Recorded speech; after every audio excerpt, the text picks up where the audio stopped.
نحمده ونصلي ونسلم على رسوله الكريم أما بعد فأعوذ بالله من الشيطان الرجيم بسم الله الرحمن الرحيم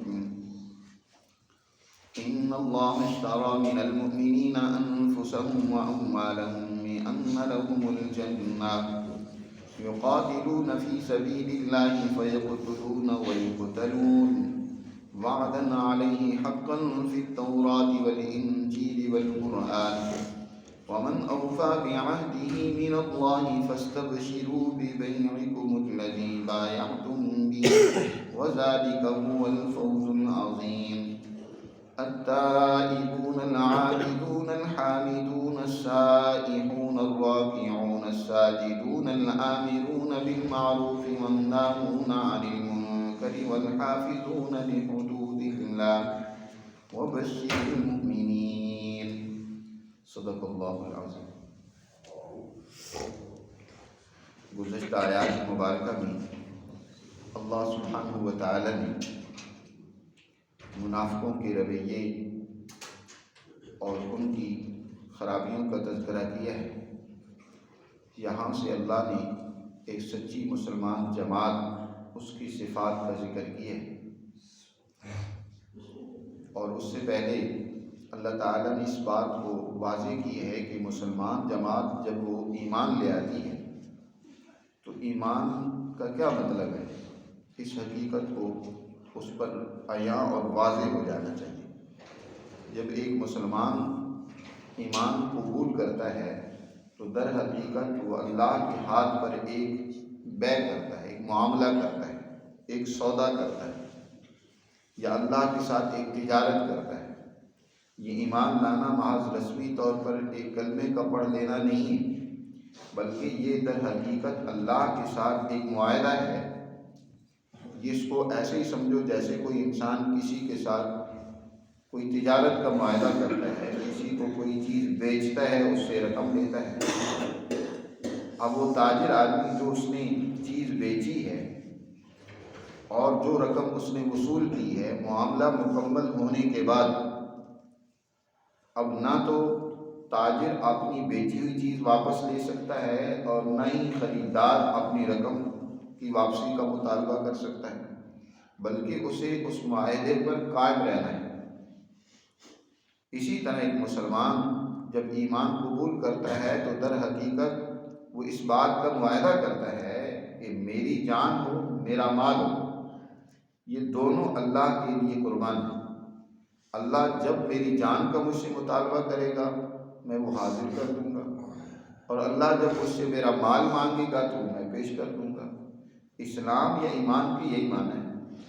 حضرت ابراہیم علیہ السلام جو امام انسانیت ہیں اور دین حنیفیت کے بانی ہیں، جن کے دین پر چلنے کی ہمیں تاکید اور حکم دیا گیا ہے، تاکید کی گئی اور حکم دیا کہ تم ابراہیم کی ملت پر چلو، اس کی اتباع اور پیروی کرو۔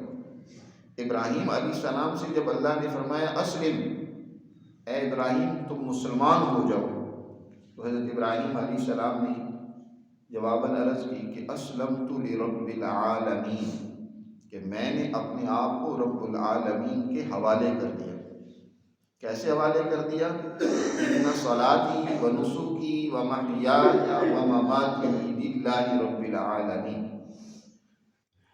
میری نماز ہو، میری مال کی قربانی ہو، میری زندگی ہو، حتیٰ کہ میری موت بھی اب اللہ کے لیے ہوگی، یعنی سب کچھ میں نے اللہ کے نام کر دیا کہ اللہ کے حکم کے تابع میں اس کو گزاروں گا۔ یہی اے اللہ تو نے مجھ سے کہا تھا نا، تو میں وَأَنَا أَوَّلُ الْمُسْلِمِينَ، سب سے پہلا مسلمان ہوں، سب سے پہلے میں تیرے اس حکم کو پورا کرنے والا ہوں۔ تو اسلام اور ایمان کے معنی در حقیقت اسی کے ہیں جس کو اس آیت مبارکہ میں بیان کیا گیا جو آج ہمارے درس میں زیر بحث ہے۔ اللہ تعالیٰ ارشاد فرماتے ہیں ان اللہ اشتری من المؤمنین انفسهم واموالهم، بے شک اللہ تعالیٰ نے ایمان والوں سے ان کی جانوں کو اور ان کے مالوں کو خرید لیا ہے۔ عجیب اللہ کی یہ بھی عنایت ہے، یہ بھی اس کا کرم ہے کہ اس نے خریدار اپنے آپ کو بیان کیا ہے۔ یہ نہیں کہ ایمان والوں کو کہا جاتا کہ انہوں نے بیچ دیا ہے، اپنی جان اور مال کو اللہ کے ہاتھ پر فروخت کر دیا ہے، بلکہ کہا کہ اللہ نے خرید لیا ہے۔ گویا کہ اس میں اللہ نے اپنا خریدار بیان کیا ہے، خریدار ہونا کہ اس معاملے میں اللہ طلبگار ہے، تم سے یہ طلب کر رہا ہے، مطالبہ کر رہا ہے کہ یہ چیزیں میرے ہاتھ پر بیچ دو، اور تم نے بیچنی ہے۔ جب ایمان تم نے قبول کیا تو یہ ایمان کا عہد در حقیقت اسی بات کا عہد ہے کہ میری جان میرا مال اللہ کے ہاتھ پر فروخت ہو چکا ہے۔ اور بدلے میں کیا ملا؟ فرمایا بِأَنَّ لَهُمُ الْجَنَّةَ، بدلے میں ہمیشہ کے لیے، یہ عارضی زندگی، چند سال کی زندگی، وقتی زندگی جب انسان نے اللہ کو دے دی، اور یہ بھی عجیب اللہ کی مہربانی ہے، دی ہوئی بھی اسی کی ہے یہ زندگی، جان دے دی ہوئی اسی کی تھی، حق تو یہ ہے کہ حق ادا نہ ہوا تو یہ اسی کی ادا کردہ جان ہے۔ جب ایک انسان اللہ ہی کی دی ہوئی نعمت کو اس کے سپرد کر دیتا ہے تو پھر اللہ اس کے بدلے میں کیا دیتے ہیں؟ دائمی، ہمیشہ کی کامیابی، ہمیشہ کے لیے کامیاب ہوگا۔ پھر جس کے لیے ختم ہونا، فنا ہو جانا، چھن جانا نہیں ہے، بلکہ فرمایا بِأَنَّ لَهُمُ الْجَنَّةَ، اس کے بدلے میں کہ بے شک ان کے لیے کیا ہے؟ جنت ہے۔ جان مال اللہ نے خرید لی ہے، بدلے میں کیا ہے کہ أَنَّ لَهُمُ الْجَنَّةَ، کہ ان کے لیے ہمیشہ کی کامیابی ہے، ان کے لیے جنت کا گھر ہے، وہاں دائمی نعمتیں۔ اب یہ ایمان والے پھر کیا کرتے ہیں؟ جب جان اسی کی ہے تو اب اس کے راستے میں اس کے دشمنوں سے لڑتے، ان کو قتل بھی کرتے ہیں، ظالم طاقت اور قوتوں کو راستے سے ہٹاتے بھی ہیں، اور اس راہ میں جان جاتی ہو تو جان بھی قربان کر دیتے ہیں۔ یقاتلون فی سبیل اللہ، اللہ کے راستے میں وہ قتال کرتے ہیں، فیقتلون ویقتلون، لہذا وہ قتل بھی کرتے ہیں اور قتل ہو بھی جاتے ہیں، اس راستے میں قربان ہو بھی جاتے ہیں۔ وعدن علیہ حقا، جب جان اللہ کی ہے تو اللہ کے راستے میں قربان ہو جاتے ہیں۔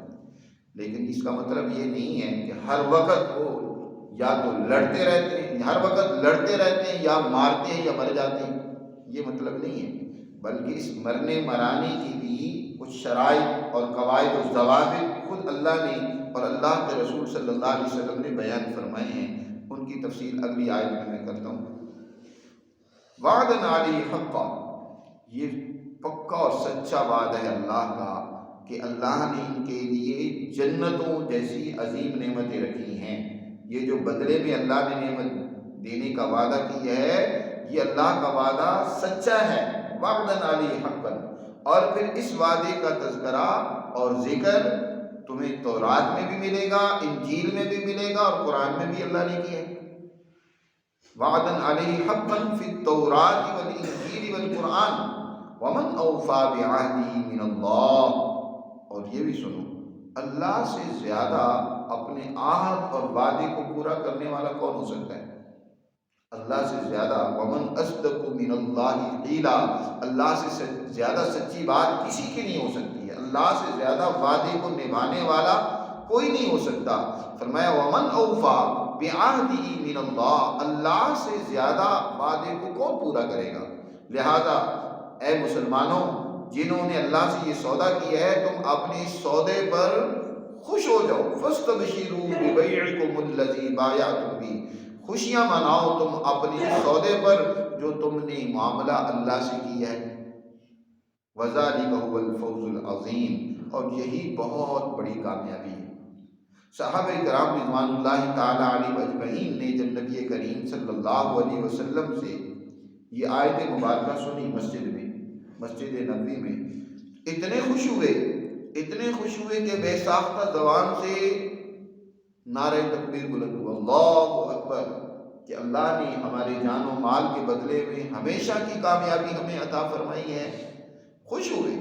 ایک انصاری صحابی نے جب یہ آیت مبارکہ بات سنی اور حضور صلی اللہ علیہ وسلم سے آ کر کہا کہ اللہ کے رسول یہ آیت مبارکہ آپ پر نازل ہوئی ہے؟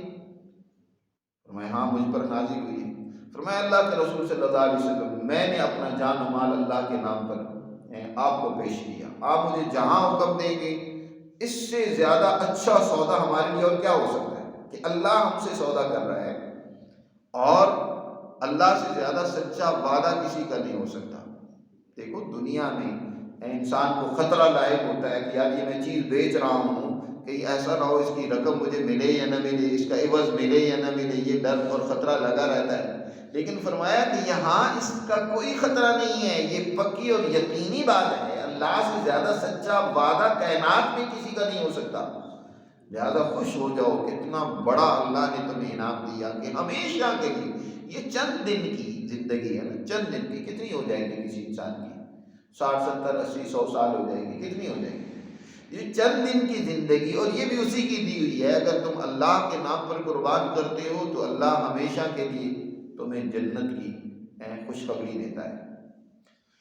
حضرت عبداللہ ابن رواحہ رضی اللہ تعالیٰ عنہ عقبہ لیلۃ العقبہ میں حضور کے ہاتھ پر جب بیعت کی تو حضور سے کہا کہ اللہ کے رسول آپ اللہ کے لیے اور اپنے لیے جو شرط چاہتے ہیں وہ ہم سے منوا لیں، جو بھی آپ چاہتے ہیں۔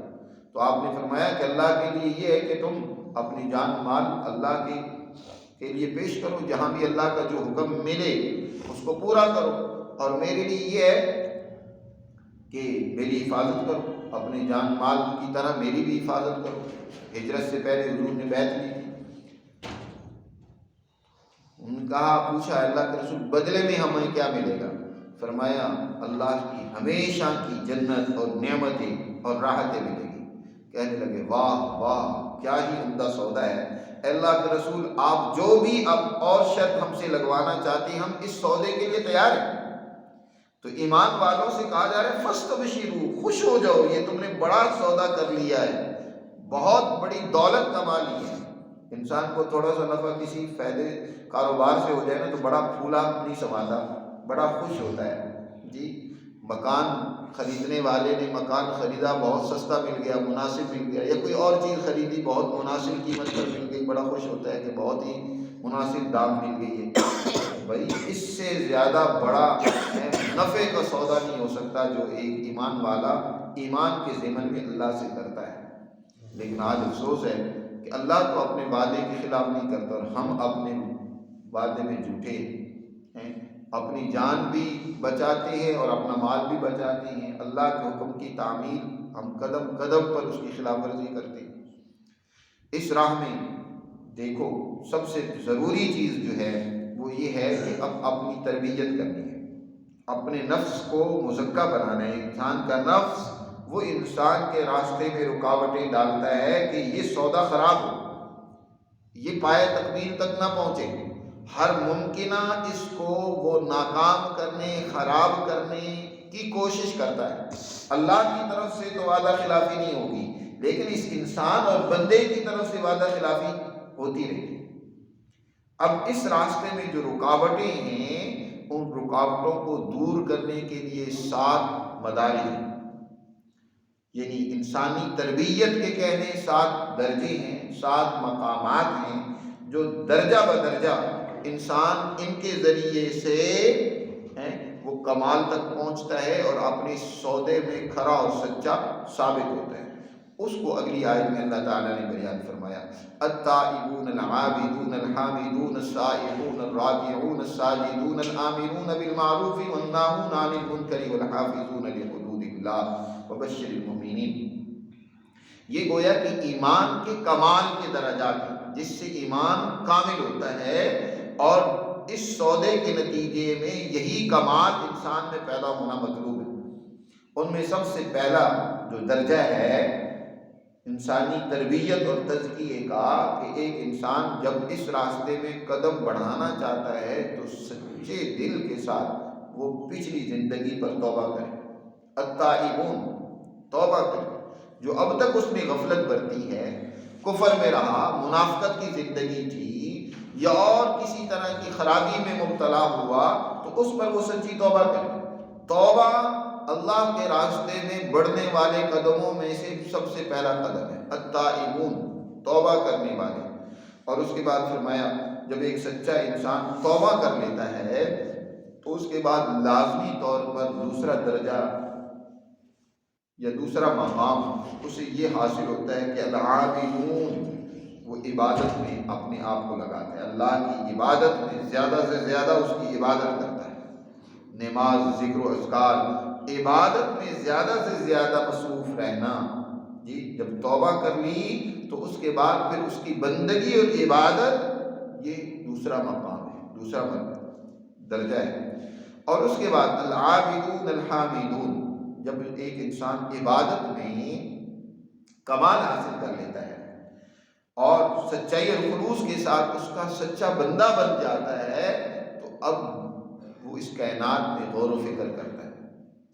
جی وہ یعنی صرف جسم سے نہیں بلکہ دل اور روح سے بھی جب وہ عابد بن جاتا ہے تو پھر اس کائنات میں غور و فکر اس کا بڑھتا ہے۔ اب اس غور و فکر کے نتیجے میں جہاں اس کا دماغ اللہ کی نعمتیں، اللہ کی قدرت، اللہ کی اس کائنات کے اندر جو کرشمے ہیں اس میں غور و فکر کر کے اس کی ستائش اور حمد کرتا ہے، وہیں اس کی زبان بھی اس کی تعریف میں رطب اللسان ہو جاتی ہے۔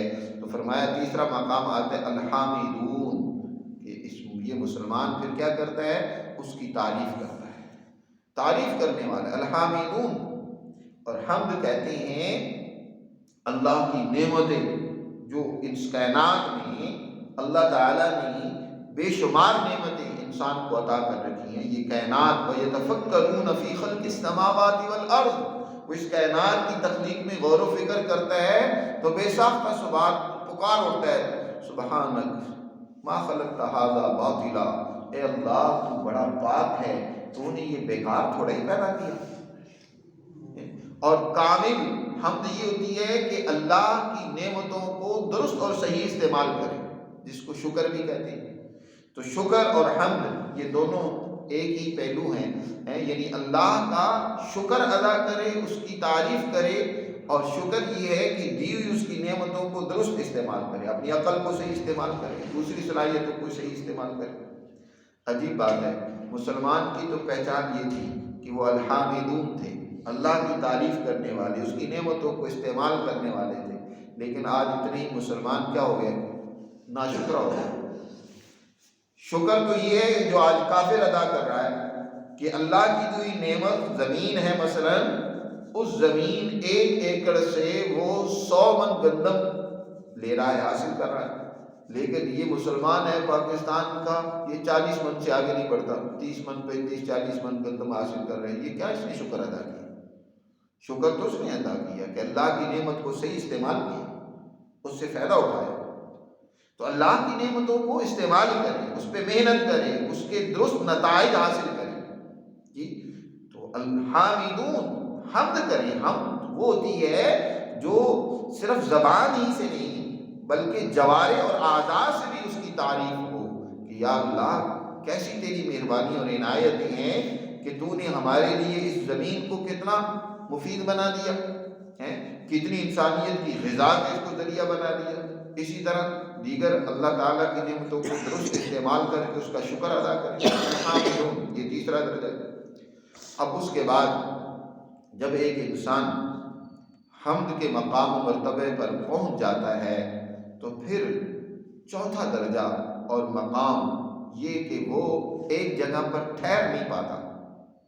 اللہ کی نعمتوں کو جب وہ دیکھتا ہے، اس میں غور و فکر کرتا ہے تو وہ ایک جگہ نہیں رک سکتا، وہ کائنات کے اندر گھومتا ہے، سیر و سیاحت کرتا ہے، وہ علم حاصل کرتا ہے، وہ اللہ کے راستے میں حج کے لیے جاتا ہے، جہاد کے لیے جاتا ہے، وہ زمین میں مختلف اللہ کی پیدا کی ہوئی نعمتوں سے فائدہ اٹھانے کے لیے ان کی کھوج لگاتا ہے۔ چنانچہ اس کے لیے چوتھا درجہ قرآن نے بیان فرمایا السائحون، سیاحت کرنے والے، سیاحت، سائحون اسی سے سیاحت ہے، سیر و سیاحت کرنا۔ سیر و سیاحت کو آج کا مسلمان سمجھتا ہی نہیں ہے، وہ سمجھتا ہے یہ کیا عبادت ہے کہ سیر و سیاحت کے لیے چلیں۔ دور اول میں یہ بہت بڑی عبادت تھی، اور قرآن نے کچھ سیاحتیں تو مسلمان پر فرض کر دی ہیں، مثلا حج کی سیاحت کہ اپنے گھر کو چھوڑو، اپنے مال اور اہل و عیال کو چھوڑو، وطن کو چھوڑو، اور یہ سیر کرتے ہوئے، سیر و سیاحت کرتے ہوئے اللہ کے راستے میں دیار غیر میں پہنچو، اللہ کے گھر میں پہنچو، یہ ایک سیاحت ہے۔ اسی طرح جہاد اور ہجرت یہ خود سیاحت ہے کہ اپنے گھر بار وطن کو چھوڑ کر، ایک جگہ کو چھوڑ کر دوسری جگہ میں پہنچو۔ اور اس کے علاوہ قرآن نے مستقل سیر و سیاحت کا حکم بھی دیا۔ قرآن نے فرمایا افلم یسیروا فی الارض، کیا زمین میں تم سیر و سیاحت نہیں کرتے؟ افلم یسیروا فی الارض فینظروا کیف کان عاقبۃ الذین من قبلہم، ان لوگوں کا کیا حال ہوا جو تم سے پہلے گزر چکے ہیں۔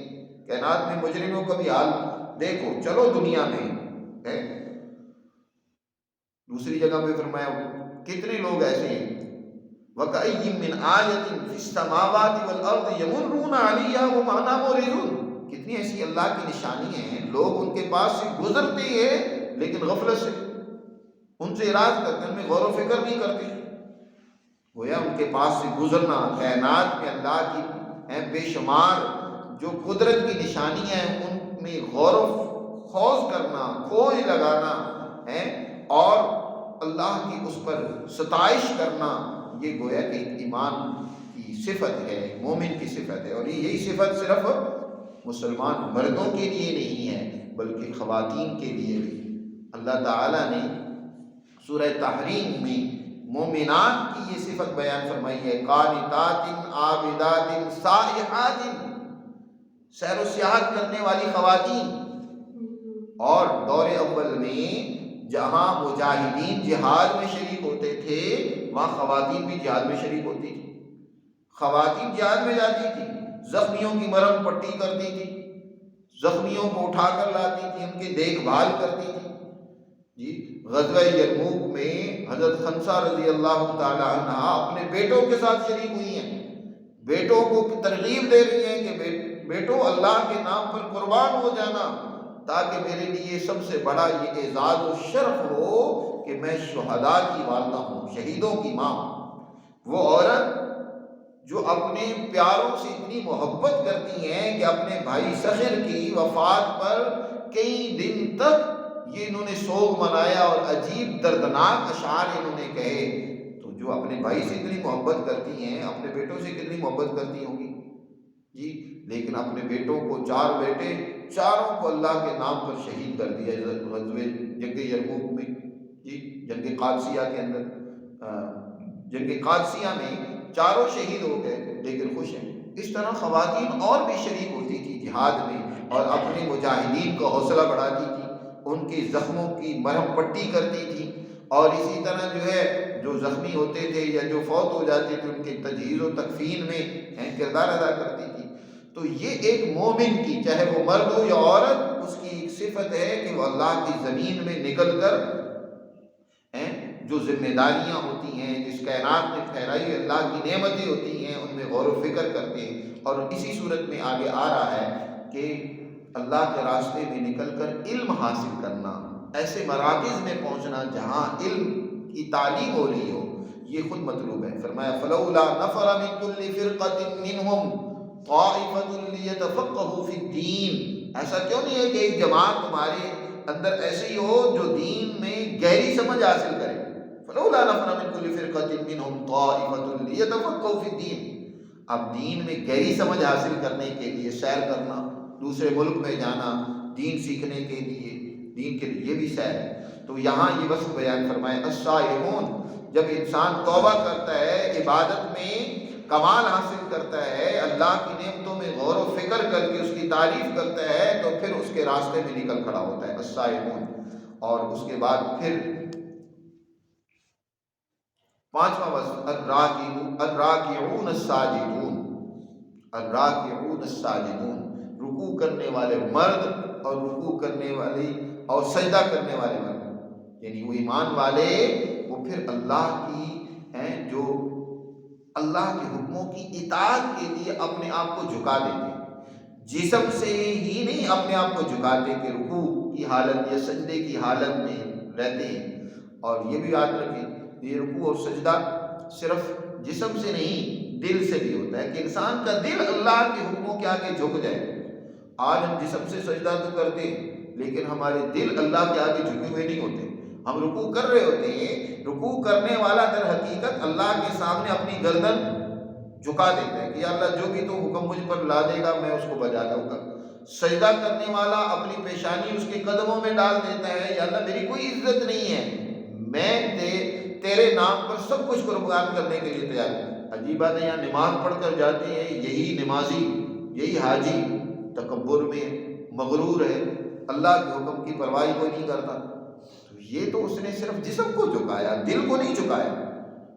اچھا پھر دوسری بات یہ بھی ہے کہ یہ رکوع اور سجدہ ہی مطلوب نہیں ہے کہ انسان رکوع پہ رکوع ہی کرتا رہے، مراد اس سے رکوع اور سجدے سے نماز ہے، اور نماز کا طریقہ کار نبی کریم صلی اللہ علیہ وسلم نے واضح کر دیا کہ کیسے تم نے نماز پڑھنی ہے، کن اوقات میں نماز پڑھنی ہے، اس کی ساری تفصیل بیان کر دی۔ تو بالکل ایسے ہی قتال ہے، جیسے کہ پیچھے ایک صفت بیان فرمائی تھی کہ وہ اللہ کے راستے میں لڑتے ہیں، دشمنوں کو مارتے ہیں، خود بھی شہید ہو جاتے ہیں۔ تو یہ مطلب نہیں ہے کہ بس وہ ہر وقت لڑتے اور مرتے اور مارتے رہتے ہیں، اس کا کوئی نظام نہیں، اس کا کوئی طریقہ کار نہیں، اس کا بھی طریقہ کار ہے۔ ایک ریاست کے تحت، ایک حکومت کے تحت لڑائی ہوتی ہے، حکومت فیصلہ کرتی ہے کہاں لڑنا ہے، کتنا لڑنا ہے، کہاں نہیں لڑنا، کس وقت لڑنا ہے۔ تو یہ اس کے لیے باقاعدہ نظام ہوتا ہے، یہ نہیں ہے کہ لوگوں کو جذباتی بنا کر بس ہر وقت مرنے مرانے پر لگا دو۔ اس لیے کہ اللہ نے فرمایا تمہاری جان و مال کو ہم نے خرید لیا، لہذا مرتے رہو اور مارتے رہو۔ یہ مطلب نہیں ہے، اس کا ایک باقاعدہ طریقہ کار اللہ نے بتایا ہے، شریعت نے، دین نے ایک مکمل اس کی حکمت اور اس کے مکمل حدود کو واضح کی ہے۔ جیسے رکوع اور سجدے کی کا ایک طریقہ کار بتایا ہے، یہ نہیں ہے کہ بس ہر وقت رکوع میں ہی رہو یا رکوع ہی کرتے رہو اور کچھ نہ کرو، پوری نماز نہ پڑھو، صرف رکوع میں رہو۔ اور چھٹا وصف بیان فرمایا الآمرون بالمعروف والناہون عن المنکر۔ جب یہ انسان تربیت کے یہ مدارج طے کر لیتا ہے، توبہ، عبادت، حمد اور سیاحت، دین کو سیکھنے کے لیے وہ نکل جاتا ہے، کائنات میں غور و فکر کرتا ہے، اور پھر اس کی حالت رکوع اور سجدے والی ہو جاتی ہے، تو پھر اس کے بعد وہ کیا کرتا ہے؟ پھر اس کے بعد وہ دوسروں کی اصلاح اور تربیت پر مامور ہو جاتا ہے، دوسروں کو اچھائیوں اور نیکیوں کی تعلیم دیتا ہے، دوسروں کے لیے وہ کیا بن جاتا ہے؟ پیر طریقت بن جاتا ہے، ان کی رہنمائی کرتا ہے، ان کا ہادی بن جاتا ہے، ان کو برائیوں سے بچاتا ہے، نیکیوں کا انہیں حکم کرتا ہے۔ الآمرون بالمعروف والناہون عن المنکر، نیکیوں کا حکم کرتا ہے، برائیوں سے روکتا ہے۔ اور ساتویں صفت بیان فرمائی والحافظون لحدود اللہ، اللہ کی تمام حدود کی حفاظت کرنے والے۔ اللہ نے حدود اللہ کہتے ہیں انسانی افراد سے یا اجتماعیت سے متعلق جو بھی حقوق واجبہ ہیں وہ سب حدود اللہ ہیں۔ اللہ نے ایک فرد پر جو حقوق لازم کیے ہیں یا ایک ملک اجتماع پر جو حقوق لازم کیے ہیں، وہ حقوق سب حدود اللہ ہیں، اللہ کی حدود ہیں، ان کو پورا کرنا، ان کی حفاظت کرنا، ان میں کسی قسم کی کوتاہی نہ کرنا، یہ ساتواں مقام اور مرتبہ ہے جس کو قرآن نے بیان فرمایا والحافظون لحدود اللہ، فرمایا وبشر المؤمنین، یہ ایمان والے وہ ہیں جن کے لیے جنت ہے، جنہوں نے اپنے اس جان و مال کا صحیح استعمال کیا ہے، ان ایمان والوں کو خوشخبری سنا دو، وبشر المؤمنین، ان ایمان والوں کو جنت کی کامیابی کی خوشخبری سنا دو۔ ان کے لیے فرمایا فاستبشروا، خوش ہو جاؤ ببیعکم الذی بایعتم بہ۔ اللہ سبحانہ و تعالی اپنی ان احکامات پر عمل کرنے کی ہمیں توفیق عطا فرمائے۔ آمین۔